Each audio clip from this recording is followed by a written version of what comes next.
이 시간 하나님 말씀 보시겠습니다. 구약성경 출애굽기 18장 21절에서 24절입니다. 너는 또 온 백성 가운데에서 능력 있는 사람들 곧 하나님을 두려워하며 진실하며 불의한 이익을 미워하는 자를 살펴서 백성 위에 세워 천부장과 백부장과 오십부장과 십부장을 삼아 그들이 때를 따라 백성을 재판하게 하라. 큰 일은 모두 내게 가져갈 것이요 작은 일은 모두 그들이 스스로 재판할 것이니 그리하면 그들이 너와 함께 담당할 것인즉 일이 내게 쉬우리라. 내가 만일 이 일을 하고 하나님께서도 내게 허락하시면 내가 이 일을 감당하고 이 모든 백성도 자기 곳으로 평안히 가리라. 이에 모세가 자기 장인의 말을 듣고 그 모든 말대로 하여. 아멘. 오늘은 출애굽기 18장의 내용을 통해서 은혜를 나누겠습니다. 오늘 본문은 이스라엘 백성들이 애굽을 탈출해서 광야에서 이제 생활하고 있다가 그러고 있었던 중에 장인인 이드로가 찾아온 내용입니다. 이드로는 미디안의 제사장이었습니다. 하나님을 믿지 않는 이방인이었죠. 그런데 하나님께서 모세와 이스라엘 백성들에게 하신 그런 모든 일들을 듣게 된 거예요. 깜짝 놀랐습니다. 그래서 찾아왔어요.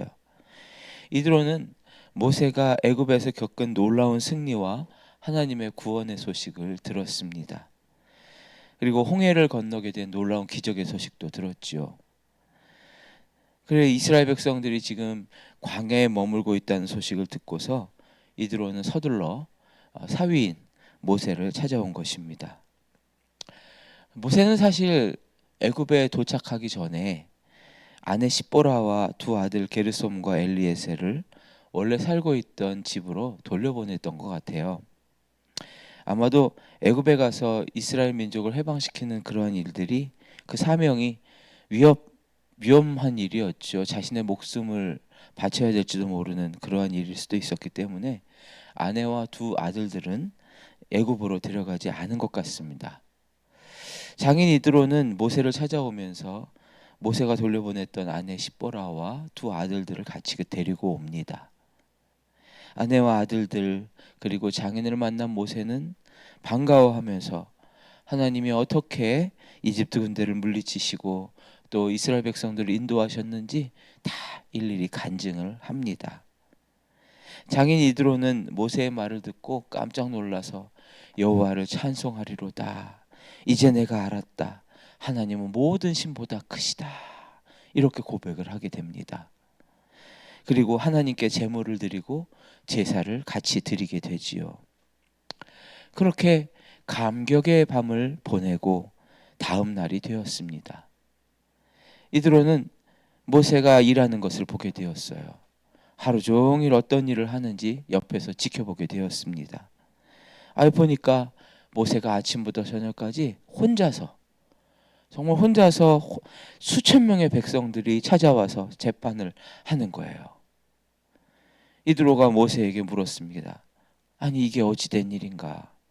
어떻게 홀로 재판하면서 하루 종일 백성들이 줄을 서 있는가? 모세는 15절에서 이렇게 대답합니다. 백성이 하나님께 물으려고 내게 나아옴이라. 모세는 백성들을 위한 사명감으로 열심히 사역을 하고 있었어요. 모세에게는 내가 이 백성들을 도와줘야만 한다 하는 강력한 책임감이 있었지요. 내가 이 백성들을 위해서 하나님께 기도해보고 여쭤봐야 된다 하는 영적인 사명감이 있었습니다. 모세는 정말 놀라운 영적 지도자였어요. 내가 직접 이들의 이야기를 듣고 또 재판을 해줘야 올바로 이끌 수 있어. 다른 사람에게 맡기는 건 올바른 결론이 나지 않을 수도 있어. 이상한 완벽주의 같은 그런 것들이 모세의 생각을 지배하고 있었어요. 그러나 이드로는 모세에게 곧바로 직언을 하지요. 네가 하는 방식은 너도 죽고 백성도 죽이는 길이다. 18절에는 이렇게 기록합니다. 너와 또 너와 함께한 이 백성이 필경 기력이 쇠하리니 이 일이 내게 너무 중함이라. 내가 혼자서 할 수 없으리라. 모세가 이스라엘 백성들의 모든 일들을 다 일일이 듣고 하나님께 중보기도 하고 재판하고 해결하고 하는 이런 열심들은 너무 좋아요. 그러나 지나치게 혼자만 하는 열심과 책임감은 결국 자신의 영적인 생명력을 고갈시키고 또 나중에는 결국엔 이스라엘 백성들의 생명력까지 갉아먹게 될 것이라고 그렇게 조언을 합니다. 혼자 모든 짐을 지고 가려고 하는 태도는 당장은 좋게 보일 수 있지요. 그러나 장기적으로 보면 그런 태도는 결국 자기 자신뿐만 아니라 공동체 전체를 무너뜨리는 영적인 탈진을 가져오게 되는 것입니다. 장인 이드로는 이 일이 너에게 너무 중하다 이렇게 말해요. 여기서 중하다라고 하는 히브리어는 카베드라는 단어를 씁니다. 무겁다, 영광스럽다, 혹은 둔해지다, 다양한 의미를 가지고 있습니다. 여기서는 그 무게가 이제는 감당하기 힘들 어려운 수준에 이르렀음을 의미하는 것입니다. 모세는 지도자로서 이스라엘 공동체를 잘 이끌고 나가고 싶은 그런 책임감, 영적인 책임감을 가지고 있었겠지만 모든 사역을 혼자서 다 떠맡는 것은 하나님이 원하시는 함께함의 영성을 놓치는 그런 방향이었습니다. 결국 모세도 일이 너무 많아가지고 탈진하는 그런 과정 속에 있었어요. 탈진은 모세의 판단력을 흐리게 하고 결국 하나님의 영광을 가리게 되는 그런 아둔함으로 이어질 수 있었지요. 이드로는 모세에게 조언합니다. 당장 1000부장, 100부장, 50부장, 10부장을 세워서 재판하게 해라 조언을 합니다. 큰 일만 모세가 재판을 하고 작은 일들은 각각의 단계에 따라서 세운 지도자들을 통해서 처리하게 했어요. 권한을 위임하고 공동체 전체가 책임을 나누어 갖는 그런 시스템을 구축하게 한 것입니다. 혹시 여러분은 어떠세요? 여러분의 가정이나 아니면 여러분의 직장이나 아니면 교회에서 내가 없으면 일이 안 돌아가 라고 생각하는 부분이 있으십니까? 하나님은 우리가 슈퍼맨이 돼서 모든 걸 다 혼자 하기를 원하시지 않습니다. 오히려 우리는 공동체가 되어서 또 서로의 지체가 되기를 원하세요.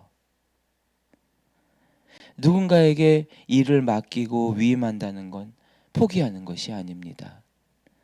사역을 나누어주고 일을 나누어주고 위임하는 것은 절대로 무능한 것이 아닙니다. 더 큰 하나님의 나라를 위해서 자리를 내어줄 수 있는 오히려 용기라고 할 수 있지요. 많은 성도님들이 신앙생활을 하는 것을 혼자 고독한 마치 수행하는 것처럼 생각을 하세요. 내가 더 기도해야지. 내가 더 참아야지. 모든 짐을 홀로 지려고 하세요. 하지만 하나님은 한 번도 우리에게 너 혼자 완벽해라 이렇게 말씀하신 적이 없으세요. 모든 것을 홀로 짊어지려고 했던 모세에게 하나님은 이드로를 통해서 사역 구조를 바꾸게 하시고 공동체가 함께 세워져 가는 그런 원리를 가르쳐 주셨습니다. 지금 여러분의 어깨를 짓누르고 있는 무거운 짐이 있다면 혼자 져야 할 것이 아님을 다시 한번 깨달으시기를 바랍니다. 하나님께서는 여러분 곁에 이드로를 예비해 두셨을 수 있어요. 그리고 또 반대로 하나님께서는 여러분이 누군가의 이드로가 되기를 원하십니다.